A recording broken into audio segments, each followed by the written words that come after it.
नमस्कार, सवाल 10 बजे का देख रहे हैं आप और आपके साथ मैं हूं ऋतु। शुरुआत करते हैं और आज का बड़ा मुद्दा और बड़ा सवाल आपके सामने सबसे पहले रखती हूं। प्रचंड प्रहार की तैयारी है और विश्व युद्ध 3 की घंटी यानी अलार्म जो है वो बज चुका है। क्या दुनिया एक बड़ी जंग के मुहाने पर खड़ी है? इस वक्त का सबसे बड़ा प्रश्न यही। अमेरिका और ईरान के बीच बढ़ते तनाव ने अब खतरनाक मोड़ ले लिया है। इजराइल के हमलों के बीच अमेरिकी राष्ट्रपति डोनाल्ड ट्रंप ने ईरान को सीधे चेतावनी दी है, सरेंडर करो वरना अंजाम के लिए तैयार रहो। क्या यह सिर्फ चेतावनी है या फिर जंग का काउंटडाउन शुरू हो चुका है? अमेरिका अब खुलकर बड़े युद्ध की तैयारी में जुटता हुआ दिखाई दे रहा है। बात पेंटागन की करें तो पेंटागन ने $1.5 ट्रिलियन का विशाल रक्षा बजट मांगा है, जो पिछले साल के मुकाबले 40% ज्यादा है। इसके साथ ही $200 बिलियन का इमरजेंसी फंड भी मांगा गया है, जिसे सीधे ईरान के खिलाफ ऑपरेशन में खर्च करने की बात सामने आ रही है।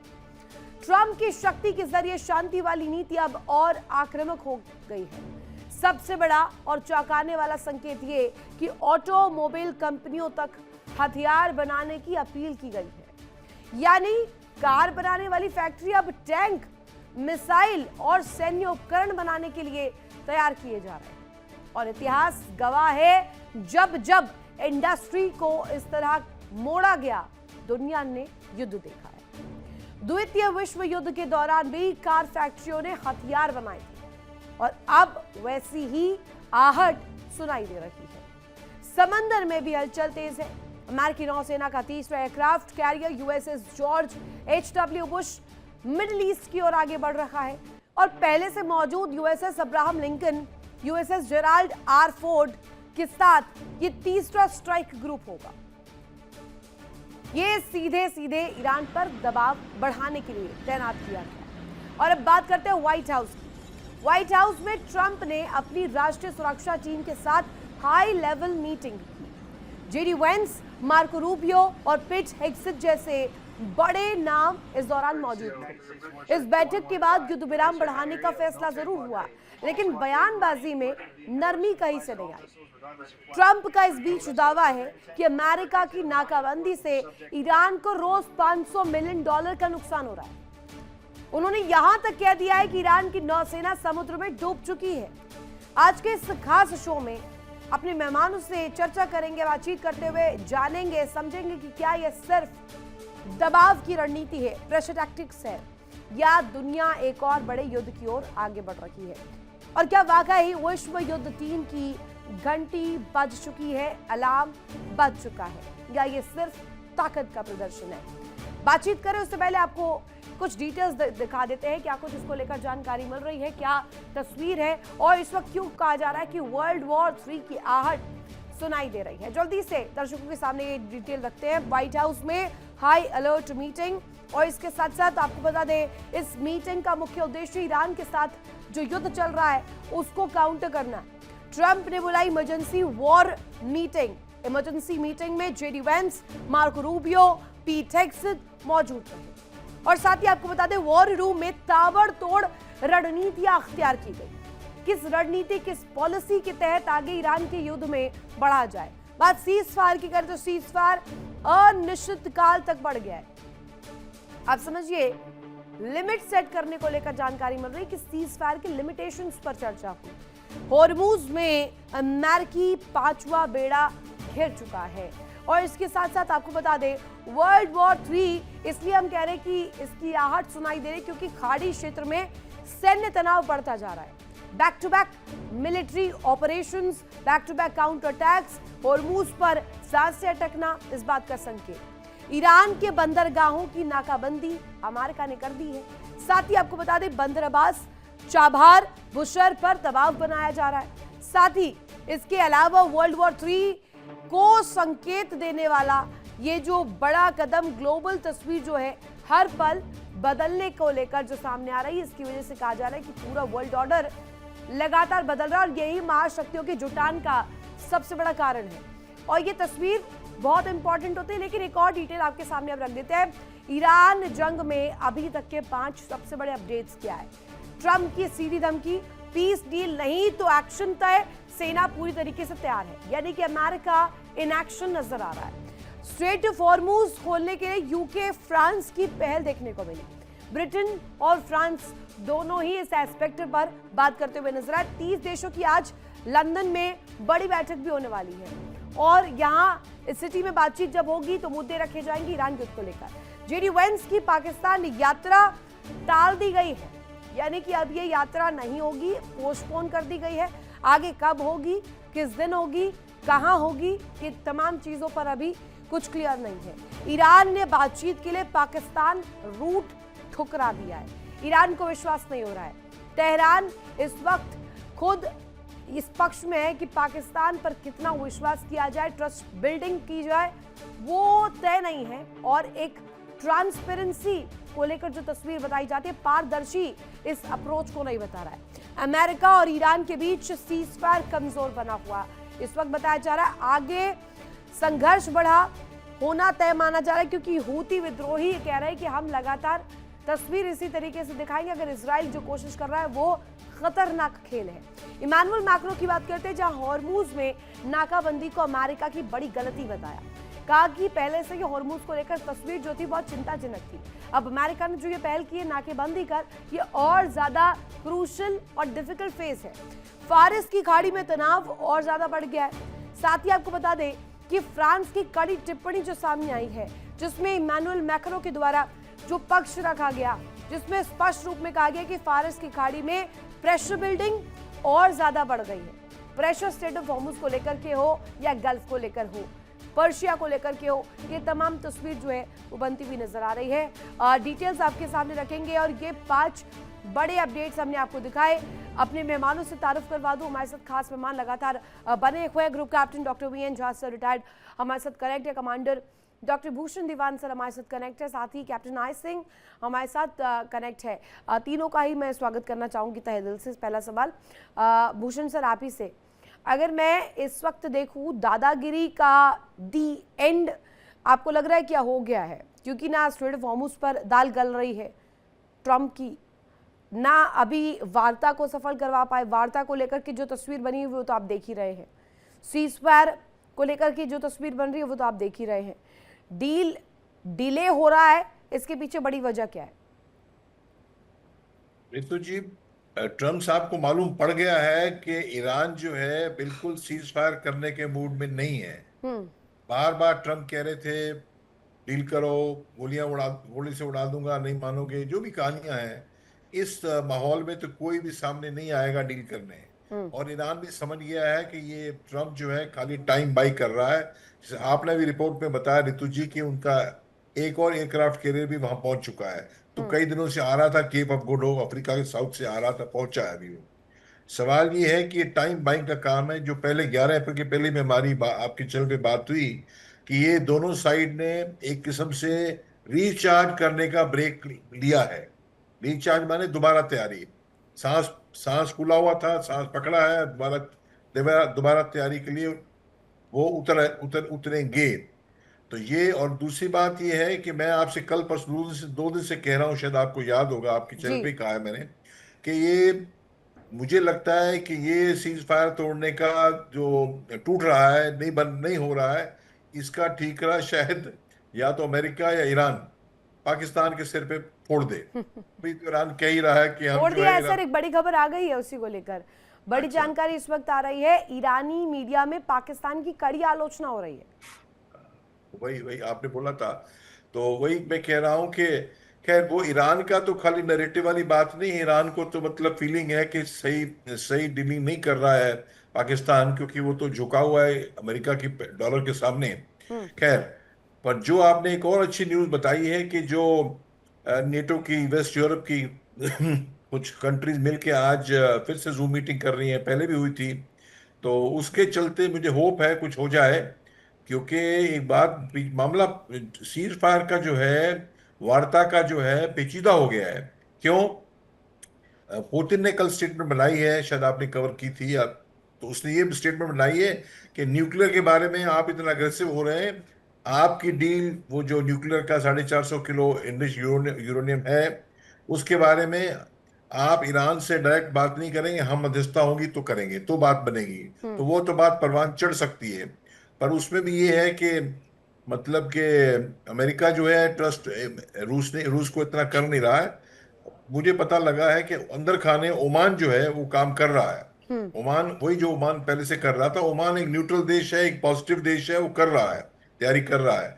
पर फिर भी अगर नेट कुछ एक मल्टीनेशनल, कोई 7-5 सर दिन ये पहले ट्रस्ट न्यूज आई थी। बिल्डिंग ही तो सारा खेल कर रहा है। अब पुतिन जैसा कि आपने यहाँ पे पॉइंट आउट किया, ऐसा तो नहीं है इस आग में और ज्यादा घी डाल रहे हैं पुतिन।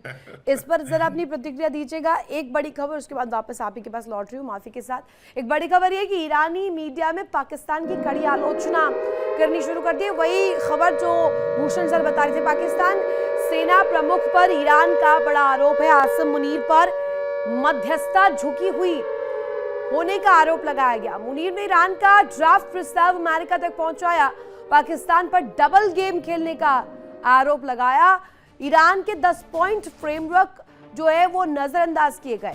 इस्लामाबाद पर 16 नए यूएस समर्थित मांग थोपने का आरोप। और इस वक्त ये तस्वीरें आपको दिखा रहे हैं, जो ईरानी मीडिया खबरें कवर कर रही है उसके माध्यम से ये जानकारी मिल रही है कि फिलहाल डबल गेम पाकिस्तान खेलता हुआ नजर आया। जो अंदर खाने डीलिंग्स हो रही थी, जो तेहरान के साथ बात हो रही थी, उसका ब्लूप्रिंट जाकर अमेरिका को, डोनाल्ड ट्रंप को थामा गया, जिसकी वजह से अब ये ईरानी मीडिया जमकर थू-थू पाकिस्तान की कर रही है और बता रही है कि इस पीस डील के फेल होने का जो बड़ा कारण है वो पाकिस्तान ही है और यूएस समर्थित मांगों को थोपने की कोशिश इस्लामाबाद ने की है। पाकिस्तान पर डबल गेम खेलने का बड़ा आरोप है। साथ ही इस वक्त घिरता हुआ पाकिस्तान नजर आ रहा है। भूषण दीवान सर, आप प्लीज कंप्लीट कीजिएगा। और 10 पॉइंट फ्रेमवर्क जो ईरान ने रखा था, ऐसा होता है जब मध्यस्थता दो देशों की या दो पक्षों की, दो पार्टीज की होती है तो दो अलग अलग बातें होती है। लेकिन इस बीच अगर मैं सवाल करूं आपसे, आपकी डीलिंग हमारे साथ क्या हो रही है, दूसरे दुश्मन देश के साथ क्या हो रही है, इसका पूरा पूरा कच्चा चिट्ठा थोड़ी आप दे देंगे, या अमेरिका हो या कोई भी महाशक्ति हो। तेहरान कह रहा है कि आपकी हमारे साथ जो बातचीत हो रही थी उसका ब्लूप्रिंट उठाकर आपने अमेरिका को दे दिया। बिल्कुल सही कह रही हैं आप रितु जी। एक जिम्मेदार सालिस और एक सीरियस सालिस जो चाहता है कि मध्यस्थता हो, वो इस टाइप का बचकाना काम नहीं करता है। पर यहाँ तो मैं कह रहा हूँ, मुझे पहले दिन से कहा जा रहा है, अरे पाकिस्तान की तो छा गया, पाकिस्तान उसको मध्यस्थता के लिए बुलाया है। मैंने कहा भाई, फौज में जनरल्स होते हैं, उनके फ्लैग लेफ्टिनेंट होते हैं। फ्लैग लेफ्टिनेंट को जनरल साहब बोलते हैं, सुनो भाई मेरी एयर टिकट बुक कर दो, सुनो भाई मेरे उससे अपॉइंटमेंट करा दो। ये काम कर रहा है मध्यस्थता वाली। मध्यस्थता की ये तो मध्यस्थता नहीं है, ये तो हरकारागिरी है। और ये उसका पिट्ठू बन के काम कर रहा है। तो मैंने कई बार कहा है कि भारत ये काम नहीं कर सकता है, इसलिए एब्सोल्युटली। पाकिस्तान को दिया गया, ये काम सुपुर्द किया गया। वो बात जग जाहिर हो गई है। और मुझे तो ये भी लग रहा था बल्कि रितु जी कि अमेरिका ही खुद कह देगा कि ये पाकिस्तान कच्चा खिलाड़ी है, हम हटते हैं। क्यों? उन्होंने तो फेलियर का ठीकरा, वार्ता फेलियर का ठीकरा तो किसी के सिर पे फोड़ना ही था। खैर, जो है, आपने पूछा रूस का, बिल्कुल वो तो ऐसा है, मध्यस्थता रूस तो कह रहा है। रूस तो मध्यस्थता वाली बात नहीं है, रूस तो एक किस्म से ईरान की तरफ से गारंटर है कि आप ईरान को इतना दबा नहीं सकते। आप उसका जो राइट है न्यूक्लियर का, एनपीटी साइन किया है, आईएई की इंस्पेक्शन हो रही है, तो आप क्यों दबा रहे हो उसको, ये वाली बात है ना। तो ये इसलिए है कि भाई आप अपना एक छत्र राज दुनिया में चला रहे हो, हम रूस से हमें मंजूर नहीं है, तो ठीक है। पर सवाल ये है कि ये बड़ा, मतलब मैं तो समझता हूँ अमेरिका वैसे तो बहुत छटपटा रहा है कि सीज फायर हो जाए, पर सीज फायर ऐसे हो कि उसकी पगड़ी ना हिले। पगड़ी तो उसकी ऑलरेडी हिल तो ऐसा चुकी तो है। पॉसिबल ही नहीं है सर। अब ईरान है जो मानने को तैयार नहीं और अमेरिका जो है वो थमने को तैयार नहीं। अमेरिका की साख उसकी नाक सवालों के घेरे में है और ईरान है जो अपने वजूद के लिए लड़ रहा है। अब झा सर, मुझे जरा इस पर अपनी एक प्रतिक्रिया दीजिएगा, राय दीजिएगा कि हॉर्मूज तो पहले से ही बहुत अटका हुआ मामला था, उस पर नाकेबंदी कर देना, आप क्या बिलबिलाहट में, बौखलाहट में ऐसे कदम उठा रहे डोनाल्ड ट्रंप जो खुद ही के लिए बड़ी परेशानी खड़ी कर रहे हैं? ऑलरेडी इतना ज्यादा क्रूशियल मैटर था, it could be sorted a different way, but आपने चूज किया ब्लॉक इट। जी रितु जी, आपने बिल्कुल ठीक कहा, it could have been done in a better way. लेकिन होता क्या है कि जब वॉर रूम में सारे आपके एडवाइजर्स बैठते हैं और वो plan A, plan B, plan C आपको बताते हैं, तो फाइनली ये छोड़ दिया जाता है कमांडर के ऊपर में, कमांडर इन चीफ के ऊपर में, कि कौन सा प्लान पहले अडॉप्ट किया जाए और उसके मतलब उसके लिए, उसको पूरा करने के लिए सारी शक्ति लगा दी जाए। ये यूजुअल ट्रेंड होता है किसी भी वॉर रूम का।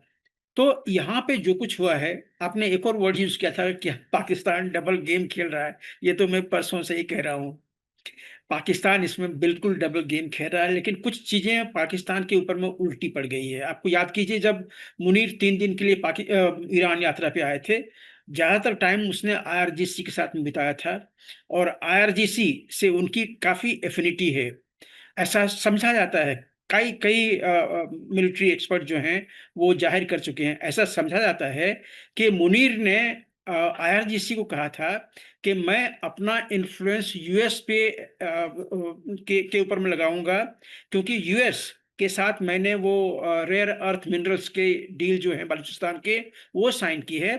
उसके हवाले से मैं यूएस के ऊपर में प्रेशर बढ़ाऊंगा कि आपकी जितने मांगे हैं उसमें से ज्यादातर मांग ली जाए, लेकिन अगर आप इस वार्ता में पहला दिन अगर डिनाई करते हैं कि हम इस वार्ता में नहीं जाएंगे और इसको मेंटेन रखते हैं, तो अंत तक, जब तक वो वाइस प्रेसिडेंट यहाँ पे आएंगे, तब तक कोई न कोई एक रास्ता निकल जाएगा। ये गेम जो उन्होंने खेला था शायद ये उल्टा पड़ गया है, क्योंकि अमेरिका ने ये सुनिश्चित करने की कोशिश की जेडी वैंस को डिस्पैच करने से पहले कि क्या ईरान आ रहा है या नहीं आ रहा है, हमें कंफर्मेशन दो।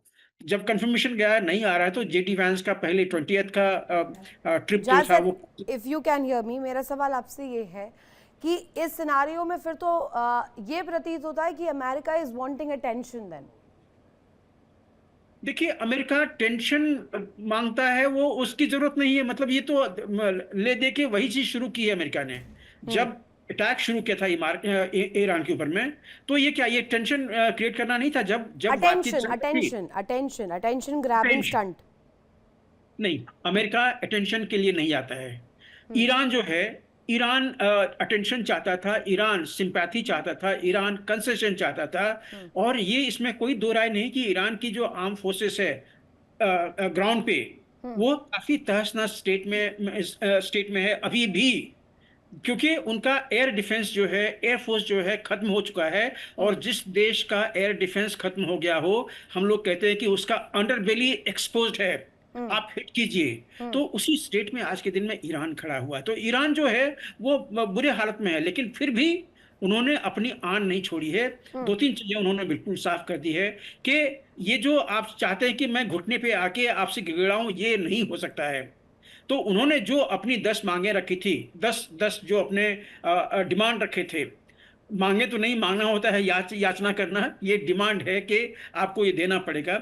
वो जो 10 डिमांड रखे थे, उसमें से किसी पर भी अभी तक अमेरिका ने अपना जो फ्लेक्सिबिलिटी है वो नहीं दिखाया है। परसों कुछ न्यूज़पेपर में एक आर्टिकल आया था कि असीम मुनीर के रिक्वेस्ट पे अमेरिका में ट्रंप ने कहा था कि जो ब्लॉकेट को ईज करने की, ढील देने की जो बात असीम मुनीर ने कही है, असीम मुनीर हमारा एलाय है, हम इस पे कंसिडर करेंगे, हम इस पे सोचेंगे। लेकिन फाइनली आया क्या कि उसमें ब्लॉकेट में कोई ढील नहीं है। हाँ, ये जो cease fire, the so called cease fire है, इसको उन्होंने बढ़ा दिया हुआ है। तो ये सारी चीजें तो कुल मिला के क्या पाकिस्तान वो प्यून वाला काम कर रहा है कि when America dictates do as per Donald Trump, और उसके बाद जाइए तेहरान, जाइए इंटरनल तौर पर जो इन्फॉर्मेशन है वो ग्रैब करिए और उसके बाद स्पाई करिए। देखिए, हम लोग सरसरी तौर से कहते हैं कि हाँ, पाकिस्तान पियून का काम कर रहा है, लेकिन पाकिस्तान बहुत डीप गेम खेल रहा है जिसमें कि वो माहिर है। ये चीज उसने तालिबान के समय में भी किया था। ये काम उन्होंने प्रेस्लर अमेंडमेंट जब हुआ था 1985 में, जब हुआ था, उसके बाद भी उसने किया था कि अमेरिकी पैसे आपको आ रहे हैं, अमेरिकी आपको फैसिलिटी मिल रही है, और आप अमेरिका को हेल्प करने के बजाय या तो अपने आप को स्ट्रेंथ कर रहे हैं या अमेरिका को नुकसान कर रहे हैं। ठीक है, दो और मेहमान मेरे साथ कनेक्ट है, कैप्टन आई सिंह हमारे साथ कनेक्ट है और सुमन कुमार हमारे साथ वरिष्ठ पत्रकार भी कनेक्ट है। एक बड़ी खबर, उसके बाद कैप्टन आई सिंह का रुख करते हैं, उनसे जानने की कोशिश करेंगे। इस बीच खबर ये कि अमेरिका ईरान के बीच दूसरे दौरान जो दौर की वार्ता हुई है उसको लेकर तस्वीर सामने आ रही है। दूसरे वार्ता के दौरान जो तस्वीर आई है, वार्ता टल गई है। अमेरिका ईरान के बीच इस वक्त जो तनाव है, ईरान ने कहा हॉर्मूज नाकाबंदी के बीच बातचीत। अमेरिकी राष्ट्रपति डोनाल्ड ट्रंप ने सीज़फायर बढ़ाया है। डोनाल्ड ट्रंप ने कहा कि सीज़फायर बढ़ा रहा हूं, अमेरिका से बातचीत समय की बर्बादी है। ईरान की तरफ से कहा गया यूएस किसी भी उचित समझौते में बाधा डाल रखा है, अमेरिकी तमाशे में शामिल नहीं होंगे। कैप्टन आई सिंह अमेरिकी तमाशा मान रहा है, ईरान ये पक्ष रख रहा है कि टाइम बाय कर रहे हैं, उनसे बातचीत करके कोई मतलब है नहीं। निश्चित तौर पर ऋतु, अमेरिका अपनी जगह जो कह रहा है वो उसकी अपनी सोच है, ईरान अपने हिसाब से सोच रहा है और दोनों की अपनी अपनी शर्तें हैं। तो ना तो अमेरिका की शर्तों पे ईरान तैयार है और ना ही ईरान की शर्तों पे अमेरिका तैयार है। सबसे पहला मुद्दा आ रहा है यहाँ पर स्टेट ऑफ हॉर्मोन्स का। तो स्टेट ऑफ हॉर्मोन्स ना तो ईरान अपने हाथ से देने को तैयार है और अमेरिका भी उसको छोड़ने को तैयार नहीं है। अगर उस पर बीच का रास्ता निकाला जाता तो अमेरिका अपनी वहां सेना लगाता ही नहीं। जिस तरह से अमेरिका ने वहां पूरा जो घेराबंदी कर दी है, तो सोच तो अमेरिका की भी है कि अगर ईरान वहां बंद करता है तो हम यहाँ से ईरान में जाने वाले जितने भी शिप है, जितने भी मालवाहक जहाज है, हम सबको बंद कर देंगे। ईरान का जो तेल है वो बाहर जाने ही नहीं देंगे। तो कुल मिला के सोच वहां पर दोनों की हॉर्मोन्स को लेके है। ईरान सोचता है हॉर्मोन्स पे हमारा कब्जा रहे जो पहले से था, और अमेरिका सोचता है कि अभी इस टाइम कर लिया तो कर लिया, आगे फिर ऐसा होगा नहीं। तो सोच यहाँ पर है। अब रही जैसे वार्ता की चर्चा, जो अमेरिका ने कहा कि वार्ता करना समय की बर्बादी, बिल्कुल सही है। अमेरिका इस बात को अच्छी तरह जानता है कि उसका जो बिचौलिया है, जो बीच में रह के इनकी वार्ता कराने चाह रहा है, उसकी कितनी खुद की अपनी रेपो है वो दुनिया जानती है। उसके साथ साथ वो अपनी रेपो बनाना चाह रहा है कि दुनिया में जो ना एक ऐसा संदेश चला जाए कि देखिए पाकिस्तान ने इतनी बड़ी मीटिंग ऑर्गेनाइज करा दी कि दो देशों का समझौता कराने को एक जगह बिठा दिया। तो पाकिस्तान इस हिसाब से सोच रहा है कि इसमें हमारी रेपो बन जाए, इनका समझौता हो ना हो, हमारी रेपो बन जाए, हमारी जेब भर जाए, हमें डॉलर मिल जाए। तो जब इस तरह की नीति कोई बना लेता है, बीच में आने वाला बिचौलिया जिसको कहेंगे, तो फिर वहां समझौता कभी निष्पक्ष समझौता हो ही नहीं सकता। तो वही वहां पर हो रहा है। तो मुझे नहीं लगता कि यह समझौता कभी होगा। यहाँ पर दोनों जब तक ये दोनों देश नहीं बैठेंगे। हाँ, एक बात कर सकता हूं कि इसमें अगर चाइना या रसिया बीच में आता है वार्ता में, तो एक बार उम्मीद है कि हो सकता है, मगर ये दोनों आएंगे नहीं, क्योंकि इनके भी अपने अपने हित जुड़े हुए हैं। अमेरिका को कभी नहीं चाइना चाहेगा कि अमेरिका सुलझ के साफ सुथरा बैठ जाए, क्योंकि वहां भी आमने सामने की कोई कमी नहीं है, बराबर की चल रही है। और ईरान भी, जो रसिया है वो भी अमेरिका से इतना खुश नहीं है। अमेरिका भी, क्योंकि यूक्रेन युद्ध के टाइम पूरी मदद यूक्रेन को अमेरिका ने करी है, हथियार से लेके, आर्म से लेके, वेपन से लेके सारी। तो रसिया भी अमेरिका से कहीं ना कहीं एक अपनी दूरी बना के रख रहा है, और ईरान की जो आमने सामने है ही। तो यहाँ पर जो विश्वसनीय देश है, जिनके ऊपर एक उम्मीद की जा सकती है कि यहाँ से कोई सोल्यूशन निकल सकता है, वो इसमें आ नहीं रहे। और पाकिस्तान जैसे देश जिनकी अपनी खुद की कोई रेपुटेशन नहीं है, जिनके पास अपना कुछ नहीं है, वो अगर 4 कदम साथ में चलते हैं तो ये सोचते हैं कि इससे हमें डॉलर कितने मिल जाएंगे। ठीक है, कैप्टन आई सिंह आ रही हूँ। सुमन जी, ये मुझे बताइएगा कि अगर हम इस बात को समझे, अभी ईरानी मीडिया को लेकर मैंने जानकारी दी कि ईरानी मीडिया कह रहा है कि पाकिस्तान डबल गेम खेल रहा है। पाकिस्तान इस कोशिश में है कि अंदर से स्पाई कर लिया जाए, डोनाल्ड ट्रंप का फेथफुल लॉयल साबित हो जाए, अमेरिका के लिए काम अंदर खाने कर दिया जाए, और अपने प्रॉफिट के लिए, अपने पर्सपेक्टिव के लिए, अपनी हुकूमत को, ताकि वो जवाबदेह ना हो आवाम को, ये दिखा देना कि हमारा नेशन पूरी वर्ल्ड डिप्लोमेसी में एक पीस मेकर के तौर पर है। ये किस तरीके से आप देख रहे हैं? और वेस्टर्न मीडिया जो कवर कर रहा है, इज दैट सीरियस, या ईरानी मीडिया की बात में सच हम माने? देखिए रितु जी, हमारे सारे एक्सपर्ट जो हमारे साथ है और बहुत बारीकी से बिल्कुल परत दर परत अपनी बातें रखी है। तो मैं आपको बताना चाहूंगा कि वाकई में ईरानी मीडिया जो है, और उसका जो भी आरोप है नहीं बल्कि वहां के जो स्टेटस है, उसे हमें आपको समझना पड़ेगा। और पाकिस्तान की जो सिचुएशन है, वाकई में वहां पर एक्सपर्ट जो है वो बता रहे हैं, और वो हकीकत यही है कि पाकिस्तान इस मसले को आपदा में अवसर की तलाश में पाकिस्तान बैठा हुआ रहा है, और कई सारी वार्ताएं हुई है जिसमें पाकिस्तान की कोशिश होती है कि ज्यादा से ज्यादा हम गेन करें। तो यहाँ भी पाकिस्तान के ऊपर जो आरोप लगे, या मीडिया की बात करते हैं तो मीडिया में जो भी खबरें आ रही है वो हकीकत यही है कि पिछले इतने दिनों के बीच की जो वार्ता रही है, और वार्ता से निकल के कौन सी बातें निकल के आई और किस बात पे सहमति हुई है। तो रितु जी, ये समझने की बात है कि वाकई में पाकिस्तान यहाँ गेम ही कर रहा है, और उस पे ईरानी मीडिया या अभी इस वक्त जो भी आरोप लग रहे हैं वो एक बड़ी हकीकत है। और अभी कैप्टन भदौरिया साहब कह रहे थे, बिल्कुल सही बात है कि यहाँ पाकिस्तान की कोशिश यही है कि इस वक्त हम वो बंदर वाली कहानी हम आपने सुनी है बचपन से, कि बंदर वाली वही कि भाई रोटी में जो है बिल्लियों की लड़ाई में वो रोटियां जितनी वो चबा सकता है, वो कोशिश अभी इसकी यही है। और इस दौर में वार्ता आने के बाद अभी क्योंकि चाइना की बात सर कर रहे थे कि चाइना जो है वो चाइना आए या फिर रसिया आए तब बातें कुछ बन सकती है, लेकिन चाइना अभी भी तटस्थ है और अपनी अलग तरीके की भूमिका में नजर आ रहा है। रसिया को हम देखेंगे, एक रसिया सवाल इसी पर ईरान के भूषण साथ सर से, खड़ा होना भूषण तो सर, अभी क्या ये कोशिश हो रही है डोनाल्ड ट्रंप क्या एक किसी भी कीमत पर एक वो मौका नहीं गवा देना चाहते कि आखिरी बात भी ना हो पाए? एक टॉक हमेशा लेफ्ट ओवर छोड़ रहे हैं डोनाल्ड ट्रंप, क्योंकि बातचीत अगर हो जाएगी, अगर ईरान ने ना कह दिया तो नाक पर तो बनेगी, चीजें सुलझेंगी नहीं। रितु जी, क्षमा करें, मैं इस बात से इत्तेफाक नहीं रखता हूं। इतनी फाइन तरीके से, महीन तरीके से उनमें से नहीं है ट्रम्प ऐसा डील करने वाले। उनके पास मजबूत ताकत होगी तो दाग देंगे, वो तो कभी कुछ भी कह सकते हैं। आधा घंटा पहले कह देंगे ईरान हमारी बात मान रहा है, फिर वो दाग देंगे, फिर बोलेंगे नहीं नहीं नहीं ईरान तो मान नहीं रहा था। उनका कोई भरोसा नहीं है, वो इस पे नहीं जाएंगे, वो तो तैयारी में है।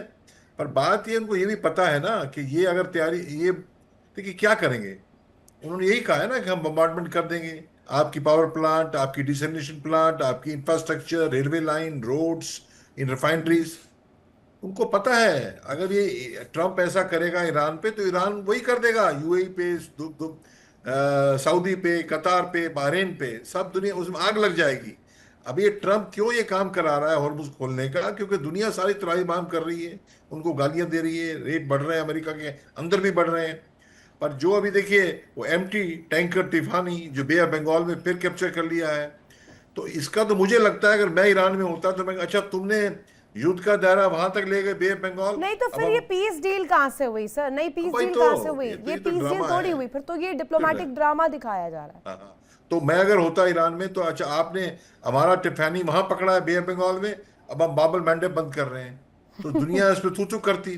पर तुम तो हुर्मुज खुलाने चले थे, बाबल मैंडेब और बंद हो गया है। मैं मतलब ये उसके मन पर मैं बताऊं सच में क्या है, मेरी रीडिंग ये है कि उसका नाक भी बन जाए ट्रम्प का फुल तरीके से। मैं नहीं समझता हूं वो सीज फायर करना चाहता है।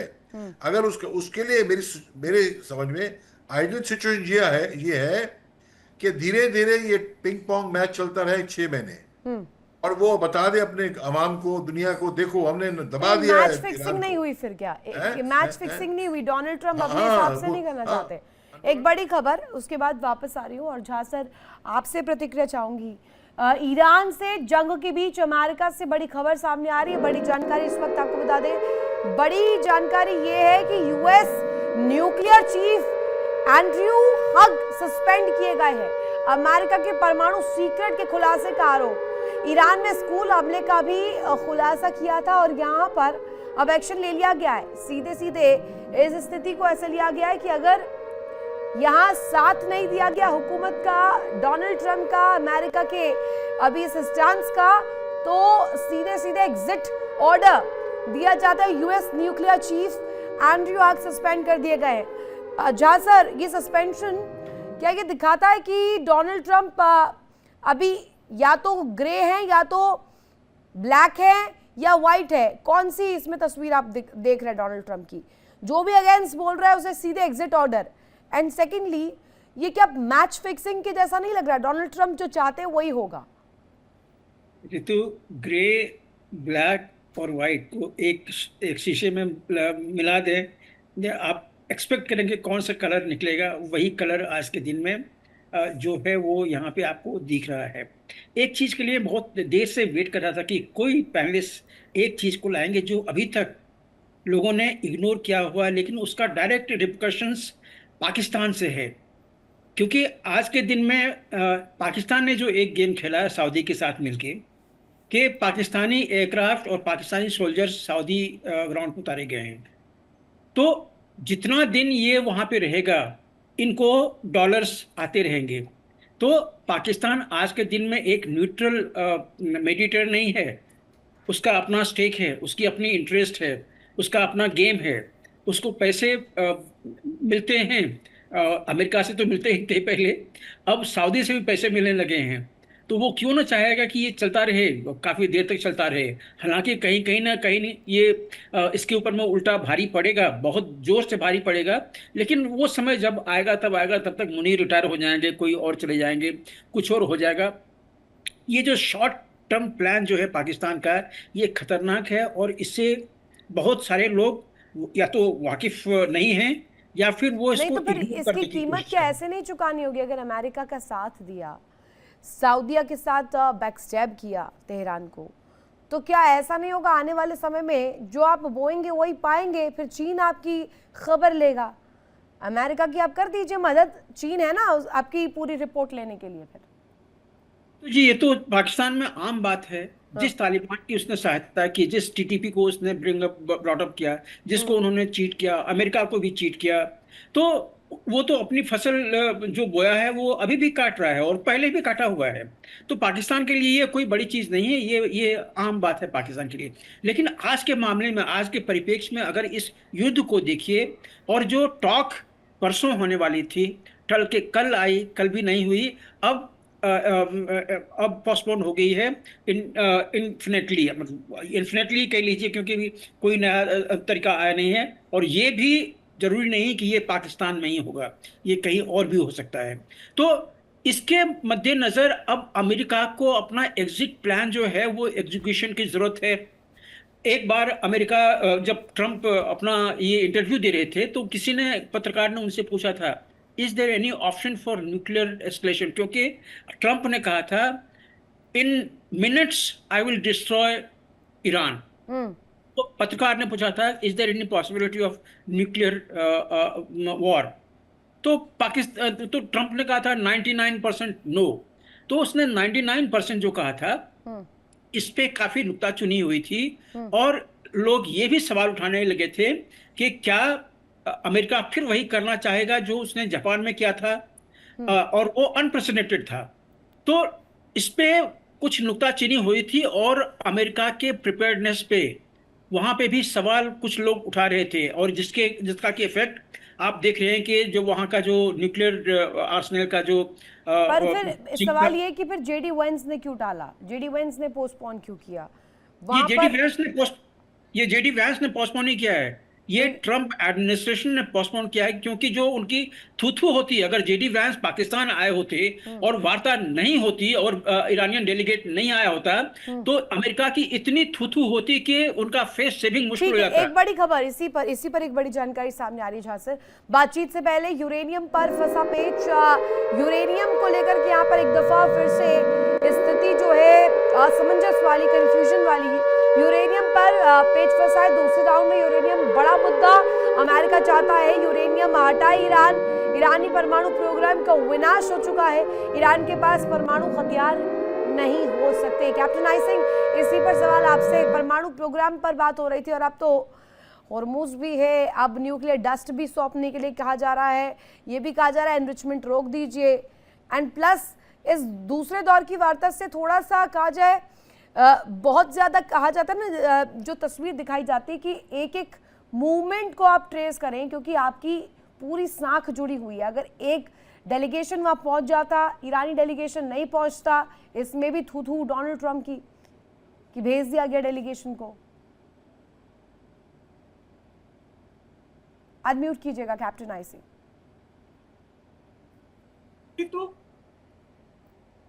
हेलो जी जी जी। हाँ रितु, बिल्कुल निश्चित तौर पे मैं एक आपको बड़े तरीके से बताना चाहूंगा कि डोनाल्ड ट्रंप खुद में एक ऐसे व्यक्ति है कि वो खुद नहीं समझ पाते वो क्या करना चाह रहे हैं, क्या डिसीजन ले रहे हैं वो, और आगे उनकी क्या प्लानिंग है। तो उनका खुद का अपना कोई विजन क्लियर नहीं होता। वो कभी कहते हैं कि स्टेट हॉर्मुज में हम जो है ना उसके ऊपर अपनी सेना नहीं लगाएंगे, दूसरे ही दिन वहां पर सेना भेज के वहां नाकाबंदी घेराबंदी शुरू करा देते हैं। तो कभी कहते हैं कि हमने सीज फायर करा दिया और हम शांति वार्ता चाहते हैं, दूसरे दिन कहते हैं कि हम बमबारी करवा दें। तो यहाँ सबसे बड़ी प्रॉब्लम है कि अमेरिका के जो वर्तमान राष्ट्रपति है ट्रंप साहब, तो वो खुद डिसीजन मेकर नहीं है। अगर वो डिसीजन मेकर होते तो हो सकता है कि ये जो जंग हुई है शायद जंग ही नहीं होती। वो तुरंत आज सुबह कहते हैं, शाम को कुछ और कह देते हैं। तो मेन बात तो यहाँ पर यही है। अब उन्होंने पाकिस्तान को जो मध्य वार्ता के लिए चुना, तो सब क्या वो जानते नहीं कि पाकिस्तान क्या है? पाकिस्तान सिर्फ उनकी सहायता के ऊपर जी रहा है। इधर अमेरिका से भी डॉलर ऐड रहा है, उधर चाइना से भी अपना कहीं ना कहीं हित चाहता रहता है। हालांकि चाइना भी उसको यूज कर रहा है, अमेरिका भी यूज कर रहा है, तो मगर दोनों अपने अपने फायदे में जुड़े हुए हैं। तो ऐसे लोग आप सोचिए कि कभी किसी का क्या समझौता करा देंगे, जिनका अपना पर्सनल स्वार्थ जुड़ा हुआ है। तो इसलिए फिर सबसे बड़ी बात है कि यहाँ अगर बुद्धिजीवी ट्रंप खुद होते तो ट्रंप से इतनी बात को आगे बढ़ने ही नहीं दे, तो वो अपने स्टेटमेंट में फिर कभी भी स्थायी रहे नहीं है। आप बार बार देखिए ट्रंप साहब के स्टेटमेंट बदलते रहते हैं। तो जब इस तरह के होंगे तो ईरान भी फिर अपने कहां तक वो जो है ना इनके साथ बैठने की कोशिश करेगा। ईरान जो अपनी लड़ाई लड़ रहा है वो अस्तित्व की लड़ाई लड़ रहा है। ईरान अच्छी तरह जानता है कि ये उसके अस्तित्व की लड़ाई है। यहाँ पर अगर वो जरा भी पीछे हो गया, दाएं बाएं हो गया, तो ईरान बचेगा नहीं, खत्म हो जाएगा। क्योंकि अमेरिका, ये तो सही है कि अमेरिका एक सर्वमान्य शक्ति है। सुमन जी, हाँ, पत्रकार पेशा होने की वजह से आप ये शायद समझ भी पा रहे होंगे हकीकत, ग्राउंड रियलिटी एंड जो बताया जा रहा है और दिखाया जा रहा है उसमें फर्क होता है। अभी अगर वेस्टर्न मीडिया कुछ दिखा रही है, अल जजीरा कुछ दिखा रहा है और ईरानी मीडिया की तरफ से कुछ दावे जो सामने आ रहे हैं, इनमें कितना हकीकत, कितना ट्रस्ट किया जाए। एंड सेकेंडली, अभी पाकिस्तान में अब ये दूसरी दौर की वार्ता, तो इसका कुछ समझ में नहीं आ रहा, असमंजस इसमें बना हुआ है। अभी इस्लामाबाद का टेक क्या होगा? क्या वो भी रजामंदी कराने में जुटा होगा, जैसे कि वो लगातार करता ही आया है? और पहले तो अपनी इकोनॉमी चलाने के लिए गधे बेच दिए चीन को, अब क्या दूसरा तरीका अपनाएगा? देखिए ऋतु, अभी हम सबसे पहले मीडिया की जो सिचुएशन है उस पर हम चर्चा करते हैं। तो देखिए मीडिया अलग अलग कंट्री, अलग अलग क्षेत्र का अलग अलग दबाव है और मीडिया को उसी पे काम कर रहा है। तो पाकिस्तानी मीडिया ले, चाहे ईरानी मीडिया ले, चाहे वेस्टर्न मीडिया ले, सबकी सिचुएशन और सबकी खबरें अपने अपने तरीके से दिखाने की कोशिश हो रही है। हम ईरानी मीडिया के क्षेत्र शुरुआत से ही कर रहे थे कि उन्होंने बताया कि पाकिस्तान ने जो कोशिश की उसमें नाकामी उनको हाथ लगी और उसके पीछे बड़ी वजह रही कि वो चमचागिरी, सीधे सीधे अमेरिकी चमचागिरी ही पाकिस्तान करना चाहता है और शुरुआत से उसको लाश बेचकर खाने की पाकिस्तान की आदत रही है। हमारे तमाम सारे एक्सपर्ट हैं यहाँ, बहुत बारीकी से समझते हैं। हम तो 20-25 साल से कवर कर रहे हैं। तो जो मीडिया की सिचुएशन है, मीडिया सिर्फ ग्राउंड पे हम जाते हैं तो ग्राउंड पे हमें वही दिखाने के लिए कहा जाता है। ठीक है, आपकी कुछ आवाज में कोई दिक्कत आ रही है, टेक्निकल ग्लिच है, मैं चाहूंगी इसे दुरुस्त कीजिएगा। जहाँ सर कुछ कहना चाह रहे हैं, आर्यू दीवान सर आपके पास भी इसके बाद। हाँ ऋतु, मैं आपको और पत्रकार जी को दोनों को एक चीज बताना चाहता जो आपके तरफ से नहीं आई थी। वो था कल का एक स्टेटमेंट ट्रंप का, जिसमें उसने कहा था कि वहाँ तो जो डस्ट है, न्यूक्लियर डस्ट जो है ईरान का, दैट इज इररिट्रीवेबल, वो रिट्रीव नहीं किया जा सकता है, उसको बाद में कभी यूज नहीं किया जा सकता है, इसलिए उसके ऊपर हम ध्यान नहीं दे रहे हैं। अब ट्रंप कब क्या कहता है, उसके दिमाग में क्या है, उसको समझ में क्या आता है, ये कोई नहीं जानता है। अगर वो एक इशू नहीं है जो 440 केजी यूरेनियम, प्रोसेस यूरेनियम जो ईरान के पास में था, जो कि ईरान ने बड़ा कैटेगरिकली कहा था कि हमने उस 440 केजी को वहां से रिमूव कर दिया है, इस्फहान के नीचे से हमने उसको रिमूव कर लिया है, उसको रिट्रीव करके कहीं और रख दिया है। तो और ये जो पिछले जो 1 महीने में लड़ाई चल रही है, बातचीत का दौर चल रहा है, बात विवाद हो रही है, उसी 440 के लिए चल रहा है। तो क्या मोसाद या अमेरिका की CIA क्या डम्ब है, डिफरेंट डम्ब है कि उनको ये पता नहीं है कि 440 किलो आखिर उनके पास में है या नहीं है? अरे इंटेलिजेंस खबर मिलती रहती है। नहीं सर, डम ना भी हो तो अभी हमने दिखाया था ना खबर कि सस्पेंड किस तरीके से कर दिया जाता है। आप बोल के तो देखिए, डोनाल्ड ट्रंप के अगेंस्ट आपके साथ वही हश्र होगा, आपको मोटे शब्दों में बोल्ड करके एग्जिट ऑर्डर दिया जाएगा, बाहर का रास्ता, सीधे सीधे नथिंग अगेंस्ट दैट। और एक बड़ी खबर इस बीच सामने आ रही, ट्रम्प के सीज फायर के ऐलान पर ईरान बोला है, और ईरान की तरफ से जो पक्ष आया, ईरानी संसद के अध्यक्ष मोहम्मद बघर गालिबाफ का बयान, हमले के लिए वक्त चाहते हैं ट्रम्प, सीज फायर बढ़ाने का कोई मतलब नहीं है, हारने वाला पक्ष अपनी शर्तें थोप नहीं सकता, घेराबंदी जारी रखना बमबारी से किसी भी तरह अलग नहीं है।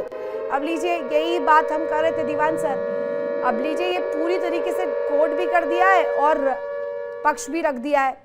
मोहम्मद बघर गालिबाफ वो कह रहे हैं कि अब हमें भी समझ आ रहा है कि डोनाल्ड ट्रंप सीज फायर बहाना मात्र यूज कर रहे हैं, वो चाहते हैं कि टाइम मिल जाए, प्रिपरेशन और दुरुस्त हो जाए, और ये हम होने नहीं देंगे।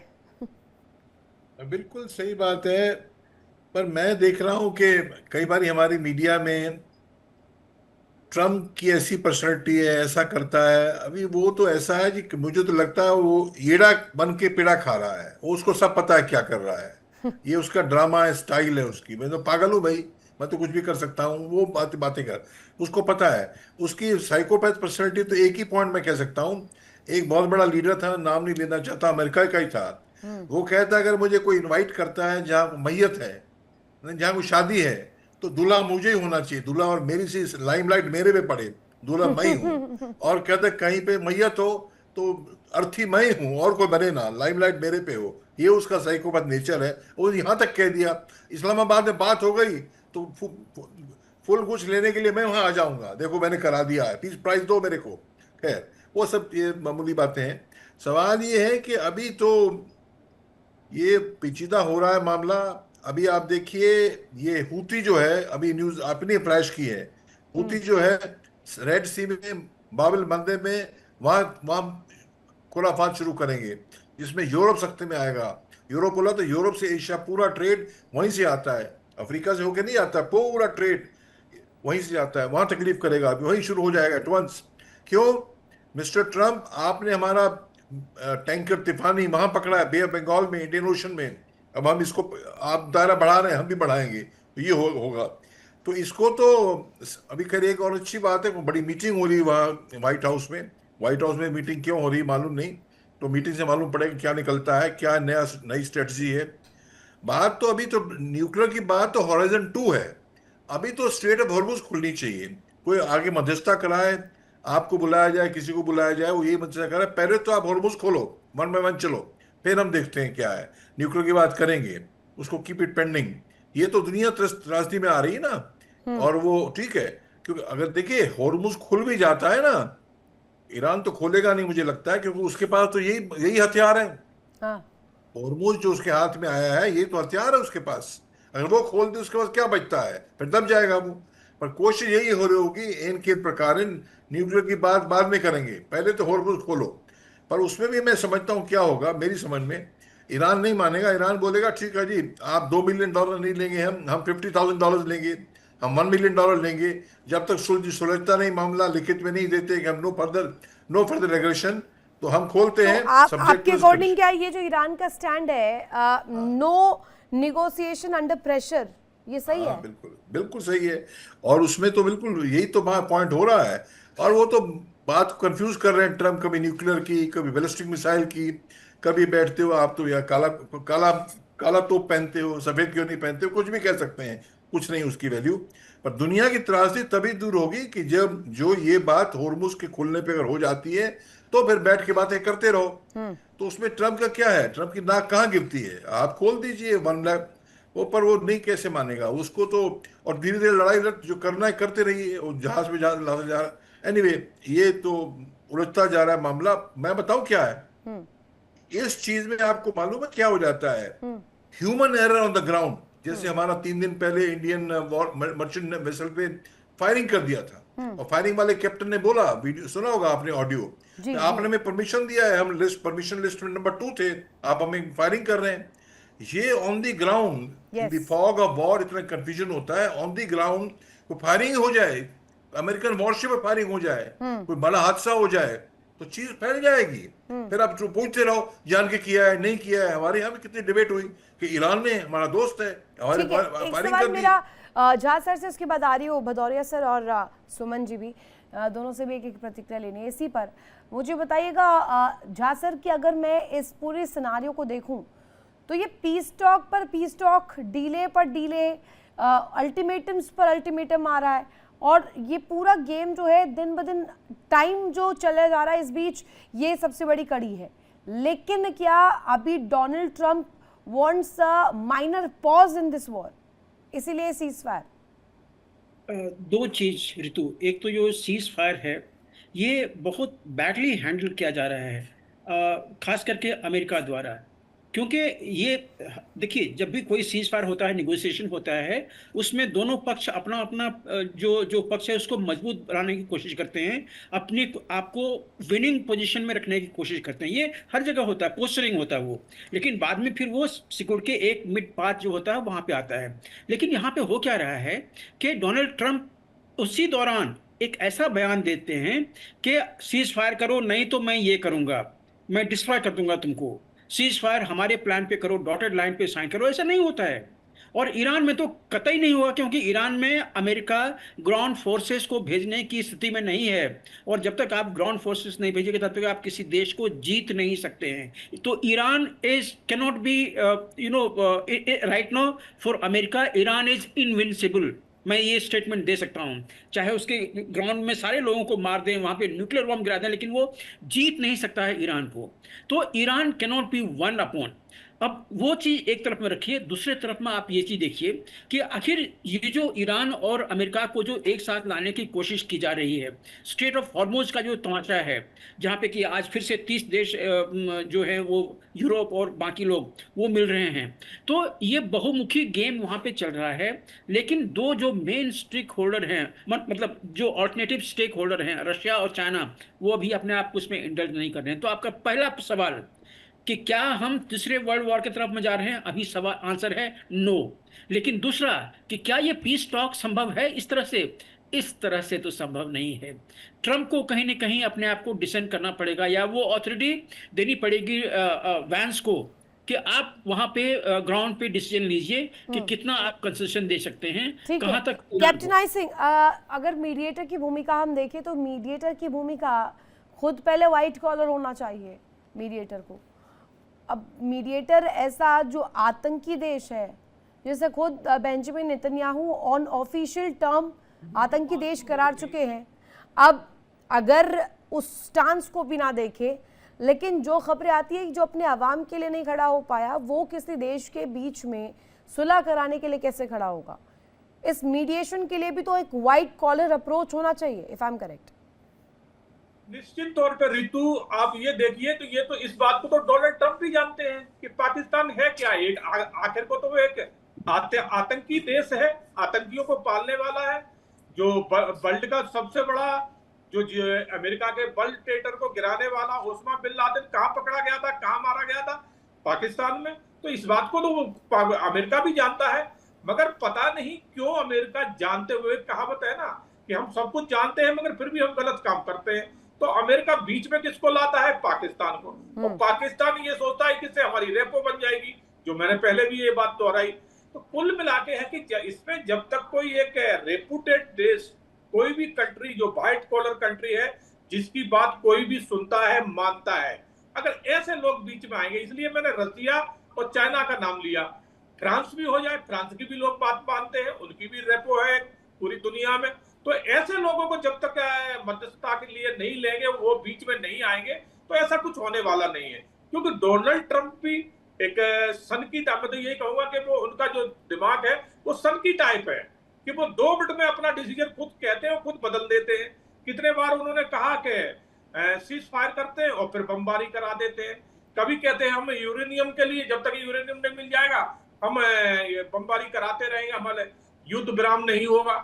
और कभी कह देते हैं कि सीज फायर कर रहे हैं।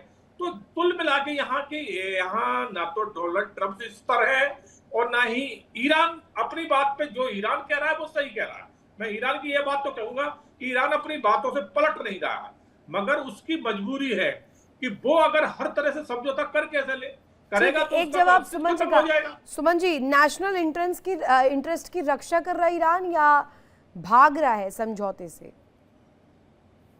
देखिए, ईरान की जो अभी सिचुएशन है बिल्कुल सही है, और इस बात जितनी बातें हुई और उनके खासकर ईरान की तरफ से जो बातें हुई, उसको न तो अमेरिका समझने को तैयार है, अमेरिका उस पर एग्री करने को तैयार नहीं है, पाकिस्तान उस कंडीशन में नहीं है कि उसको अमेरिका के सामने रखे और अमेरिका उसके बाद समझ ले। तो देखिए, हमारे एक्सपर्ट की राय के बिल्कुल इत्तेफाक रखता हूं मैं। एक बात मैं और आपको बता दूं कि अभी जो सिचुएशन है उसके इंडियन मीडिया हम चर्चा करेंगे। ठीक है दीवान सर शायद कुछ ऑडियो में प्रॉब्लम है सुमन जी की। दीवान सर से जानना चाहूंगी। दीवान सर, एक कहा जाता है ग्लोबल टैक्टिक्स होता है। अब यूएस का अप्रोच जो है, यूएस कोशिश करता है कि किसी भी कीमत पर सामने वाले दुश्मन को या देश को घुटनों पर लाद दिया जाए, अपने टर्म्स पर झुका दिया जाए। अभी मैं अगर इस पूरे सिनारियो को आपसे समझूं तो क्या अपनी इकोनॉमिक तस्वीर को दुरुस्त करने के लिए ये सिर्फ और सिर्फ एक दिखावा है, इकोनॉमिक वॉरफेयर इरादा है ट्रम्प के हवाले से? जी नहीं, मेरा ख्याल है ये इकोनॉमिक की बात नहीं है। हालांकि ऑयल मिलेगा वो तो है फायदा उनको, इकोनॉमिक नहीं है ये। तो मिडल ईस्ट के अंदर इजराइल का वर्चस्व और अमेरिका का वर्चस्व बना के रखने का है। बस इतना है कि हम दुनिया के एक छत राजा हैं, हम जो कहें हमारी बात मानी जाए, अगर नहीं मानोगे तो आपको तकलीफ होगी, वो हम आपको तकलीफ दे रहे हैं, इतना ही है। पर इसके चलते वो हारते जा रहे हैं, जो उनका ग्राउंड था बल्कि वो खोते जा रहे हैं। क्यों? जब आपके वहां मौजूद होते हुए ईरान ने इतनी मिसाइलें दागी कतार पे, बहरीन पे, सऊदी पे, उनको आप कुछ कर नहीं सके। आपकी बड़ी बड़ी रेडार $5 बिलियन वाली अब जैसे हम क्रिकेट में आईपीएल जब शुरू होता है तो हम टीम सेट करते हैं अपनी अपनी इंटरेस्ट के हिसाब से। हम बताते हैं कि कौन सा प्लेयर बेस्ट फिट होगा इस ग्राउंड पर, इस पिच पर।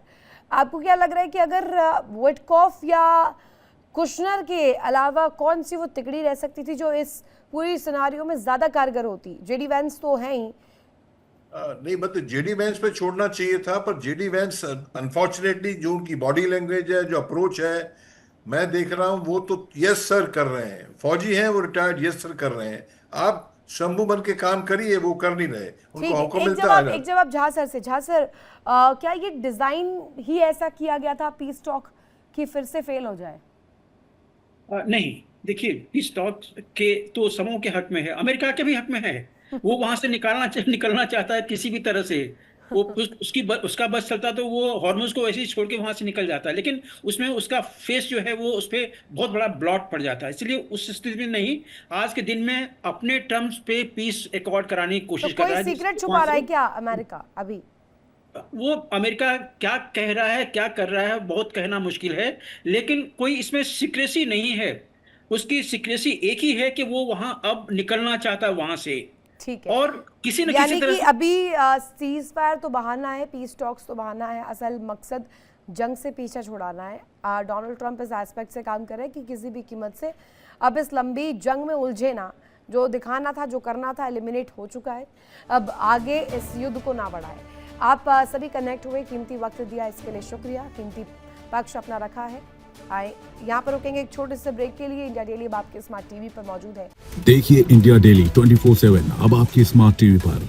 इंडिया डेली मौजूद है सभी डिजिटल प्लेटफॉर्म पर लाइव और लगातार। इंडिया डेली 24/7 हर दिन राष्ट्र को समर्पित।